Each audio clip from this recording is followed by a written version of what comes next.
Hi, my name is Rich Harrington, and welcome to this week's edition of Photoshop for Video. Today, we're going to talk about a feature that a lot of people don't use, and that is the ability to send a video preview directly out of Photoshop. Now, to do this, you need a couple of pieces of hardware. You're going to need some sort of video monitor. Here, we have an old field monitor from the studio. Now, you can use whatever type of monitor you want. Currently, though, the video preview functionality built into Photoshop only works with standard definition signals. You're also going to need a device such as something like this. This is from Canopus, and this is the ADVC 110. There's lots of these out there. This is just a digital video converter. Now, some people will use an old deck, a broken camera. Doesn't matter. What you're looking for is some sort of device that offers the ability for a Firewire port as well as video outputs. This particular device can be used to go both directions, both in and out of the computer. In this case, we're only using it for the output capabilities. Now, what you do is this.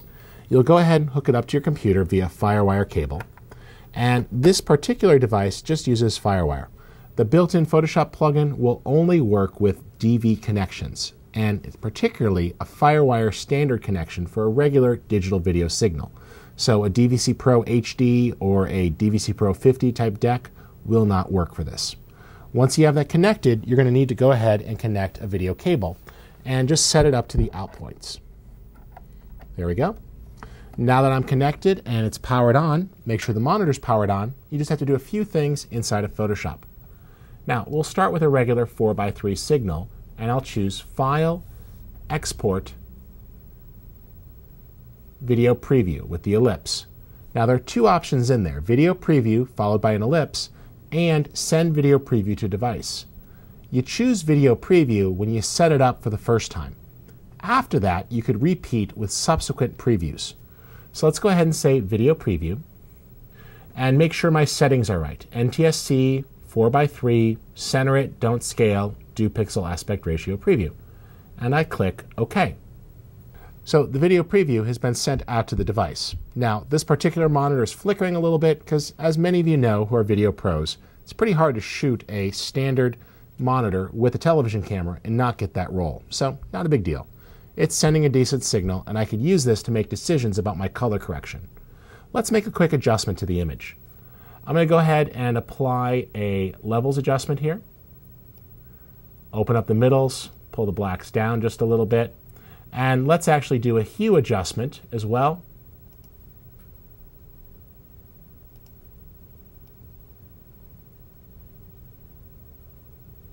There we go.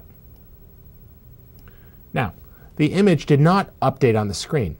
What we could simply do is say File, Export, Send Video Preview to Device. And what that does is it forces the monitor to update and show you the new results. So very simple. You use the Export Video Preview when you want to set up your device. Then for subsequent previews, you just say Send Video Preview to Device. If you want to speed that up, you can easily map it to your keyboard. What you would do is say Edit, Keyboard Shortcuts, and just simply look in here, File, scroll on down, Export, Send Video Preview to Device. I can click in here and find a keyboard shortcut. Now, most keys are going to be taken. See, I tried Shift-Command-V and it was already in use. But if I don't care about the Edit Paste Into command, which I don't, I could steal that command and make it available for video preview. So I'll just go ahead and click OK. Now, whenever I make a change, I'll just do Shift-Command-V and the monitor will update with the new picture. So that works out very, very well. Let's switch on over to a 16:9 comp for a moment and take a look here. Now, if you got your 16:9 document and you're working with it, you could choose File, Export, Video Preview. And what you want to specify is the aspect ratio of the monitor you've hooked up.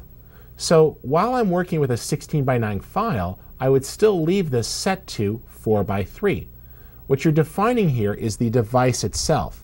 Photoshop is going to be smart enough when it interprets a widescreen document being sent to a 4:3 device. So we'll say, you know what, don't scale that, or do scale that to fit within the frame. And we'll click OK, and you'll see that it has letterboxed the image on the frame. Now, if you were working with a monitor that had a 16:9 button, all you would do differently is make sure you set the device to be a 16:9 device and then push the 16:9 button on your monitor. Pretty straightforward stuff. These commands are very useful because they allow you to see your documents on a video monitor before you send them off to the edit suite. If you happen to be working on the same system within the editing room, that works great.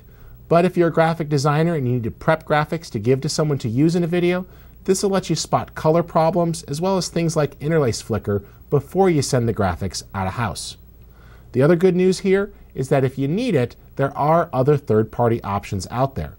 So, if you don't need something much beefier than Firewire output, be sure to take a look at EchoFire from Synthetic Aperture, which does work with several popular third-party graphics cards, such as those in Avid and Final Cut Pro systems. Hope you enjoyed this week's episode of Photoshop for Video. Be sure to check out more. We'll have a new show each week. And I invite you to head on over to creativecow.net, where you can check out the Photoshop forums, ask questions, as well as make suggestions for things you'd like to see on upcoming shows. Thanks again.